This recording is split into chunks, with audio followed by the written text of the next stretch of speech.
Was he really keeping this a secret from his wife? Did he really have to? It seemed a bit far-fetched. I suspected he was gilding the lily, trying to make the game seem more adventurous. True or not, it didn't really matter. I shrugged and joined in pitch side. 2 teams were already on the pitch, 1 blue, 1 gold. I'll be Cardiff City, said Ron. I thought you might like to be Brazil.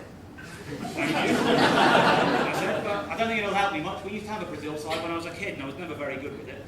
Did you have all the gubbins? He asked as we started to arrange our men ready for kick-off. Did you have spectators, the floodlights, anything like that? Oh Lord, no, I said. I said it was pretty much like this, just the pitch and the players, really. We had a scoreboard, but that was it. A man after my own heart. To be honest, I don't think it was a style choice. I think we wanted all that, we just couldn't afford it. We used to save up our pocket money and buy new teams, but we didn't use them. We already had the ones we wanted, which were Liverpool, England and Brazil, I said. I can still see the boxes. I can tell you from memory that Liverpool was team 41 in the catalogue. It was Liverpool to us, but the all-red kit meant it was also Brecon City, Canada, Dubai and Scunthorpe. Very impressive. I saw Scunthorpe on TV a couple of years ago, though, and they weren't wearing red. I was shocked. Either Subbutteo had got it wrong, or they've changed their kit. I imagine they've changed their kit. I imagine you're right. I tapped the tabletop. The pitch was glued to a chipboard base. This is nice, I said. We had to unfold ours and lay it out on the bedroom floor.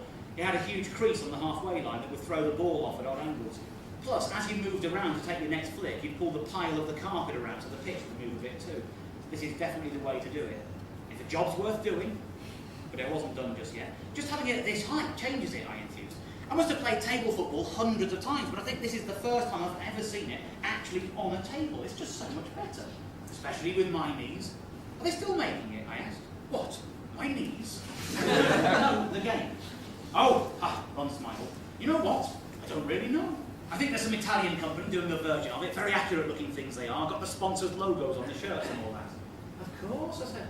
I hadn't thought about all that. So now Brecon City is Brecon City and Canada is Canada and never the twain shall meet. Exactly. Oh well, I said.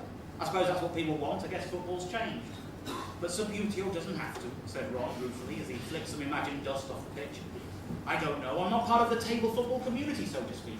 I can't talk for them. There are people out there who take it all very serious. Very competitive they are. Playing leagues and all sorts. I'm not bothered with any of that. I've got my all set up here and that's all I need. Well, you need someone to play with.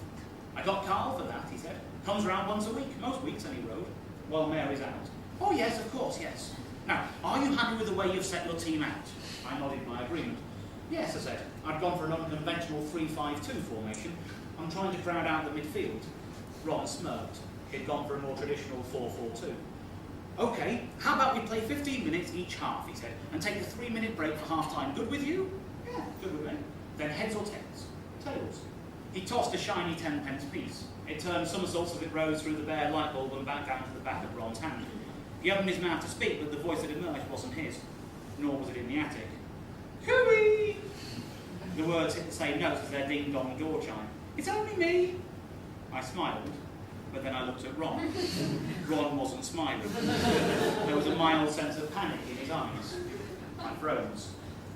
It's Mary, whispered Ron urgently. Stay here, don't make a sound. He walked back around the wall of boxes into the hatch. I'm in the attic, my love, he called down. Just sorting through some old bits and pieces. He paused, then added a less than convincing, oh, it's a right old mess up here, it really is. She replied, but the words were indistinct. Right you are, my dear, I heard Ron holler. Right you are. Footsteps, and then his head appeared around the edge of the boxes. She's got a shift, Ron. He was back to his whispering ways. She's not needed at the shop for another 30 minutes. I'm going to pop down and keep her company, have a cup of tea and see her off, okay? But shh, don't move. Don't make a noise. I won't be long. Look, what if, I'm going to have to turn the light off. Sorry. The room was plunged into semi-darkness. I listened as the ladder slid up again and nested at the top of the hatch with a shuk-shuk. And then the hatch closed and the darkness was total. I was trapped. Alone, in an attic, in the dark. Okay. Maybe it really was a secret.